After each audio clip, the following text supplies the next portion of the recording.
વલસાડના કપરાડામાં ચર્ચના નિર્માણ મુદ્દે સ્થાનિકોમાં આક્રોશ। સ્થાનિકોએ જિલ્લા કલેક્ટરને આવેદનપત્ર પાઠવી ઉગ્ર રજૂઆત કરી। સ્થાનિકોનો આરોપ છે કે ગામમાં ખ્રિસ્તી સમાજના કેટલાક સભ્યોએ જરૂરી મંજૂરી મેળવ્યા વિના જ ચર્ચનું બાંધકામ શરૂ કર્યું। ચર્ચનું નિર્માણ થયા બાદ ભવિષ્યમાં અહીં મોટા પાયે ધર્માંતરણની પ્રવૃત્તિઓ ચલાવવામાં આવી શકે છે। તો બીજી તરફ જમીનના મૂળ માલિક છગનભાઈ સારે જિલ્લા કલેક્ટરને આપેલી રજૂઆતમાં દાવો કર્યો કે તેમની જમીન પર ચર્ચ બનાવવા માટે કેટલાક તત્વો દ્વારા તેમના પર દબાણ કરવામાં આવી રહ્યું છે। હાલમાં જિલ્લા કલેક્ટર કચેરી રજૂઆતના આધારે તપાસ કરી કાયદેસરની કાર્યવાહી કરવાની ખાતરી આપી।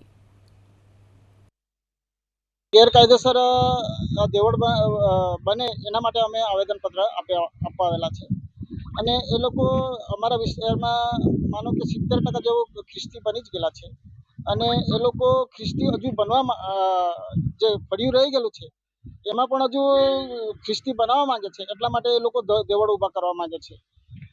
ગામ છે ને કયો વિસ્તાર છે? કપરાડા તાલુકો અને લીકવડ ગામ। એ લોકો એમ કહે કે અમે છે ને દેવળ ઊભા કરીને રહીશું અને અહીંયા અમે જે પણ હવે ખ્રિસ્તી નહીં બનેલા એને પણ અમે બનાવીને રહીશું। જમીનમાં એક ખ્રિસ્તી લોકો દેવળો બાંધવા આવેલા છે અને અમે ના પાડવાની છે એ દેવળો નહીં બાંધવા દેવાના। તમારી જમીનમાં એ